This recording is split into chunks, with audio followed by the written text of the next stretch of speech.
ഇടുക്കി മൂന്നാർ ഗ്രാമപഞ്ചായത്ത് vice president തെരഞ്ഞെടുപ്പിൽ കോൺഗ്രസിന് വിജയം. കോൺഗ്രസിൽ നിന്നുള്ള അംഗം മാർഷ് പീറ്ററിനെ വൈസ് പ്രസിഡന്റായി തെരഞ്ഞെടുത്തു. തെരഞ്ഞെടുപ്പിൽ കോൺഗ്രസിന് 11 വോട്ടും LDFന് 8 വോട്ടും ലഭിച്ചു. 21 അംഗ ഭരണ സമിതിയിൽ കോൺഗ്രസിന് 11, LDF 8 എന്നിങ്ങനെയാണ് അംഗബലം.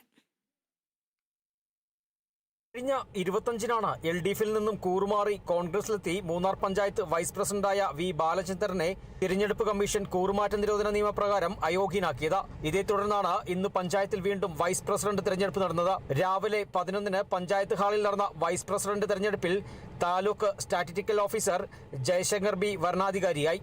തിരഞ്ഞെടുപ്പിൽ കോൺഗ്രസ് വിജയിച്ചു.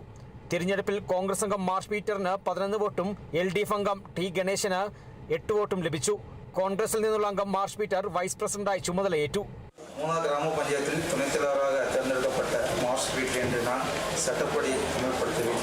இந்திய அரசியல் அமைப்பின் சட்டத்திற்கு முழு விசுவாசமும் போரும் புலர்த்துவேன் என்று இந்திய நாட்டின் பிரபலம் அதிகாரத்தையும் அகண்டத்தையும் நிலைநாட்டுவேன் என்று இவ்விதம் சுதி சாதிகளும் வேறும் இன்றும் நான் எனது கடமையை പഞ്ചായത്തിലെ 9-ാം വാർഡിൽ നിന്നുള്ള അംഗമാണ് മാർഷ് പീറ്റർ. മുൻപ് 2021-ൽ 1 വർഷം മാർഷ് പീറ്റർ വൈസ് പ്രസിഡന്റ് സ്ഥാനം വഹിച്ചിരുന്നു.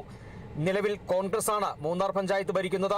11-അംഗ ഭരണസമിതിയിൽ കോൺഗ്രസ് 11, LDF 8 എന്നിങ്ങനെയാണ് അംഗബലം. കൂറുമാറ്റ നിരോധന നിയമപ്രകാരം കഴിഞ്ഞ തദ്ദേശ ഭരണ തെരഞ്ഞെടുപ്പിന് ശേഷം മൂന്നാർ പഞ്ചായത്തിൽ 4 പേരെയാണ് തെരഞ്ഞെടുപ്പ് കമ്മീഷൻ അയോഗ്യരാക്കിയത്. വൈസ് പ്രസിഡന്റായി തിരഞ്ഞെടുത്ത മാർഷ് പീറ്റർക്ക് കോൺഗ്രസ് നേതാക്കൾ സ്വീകരണം നൽകി.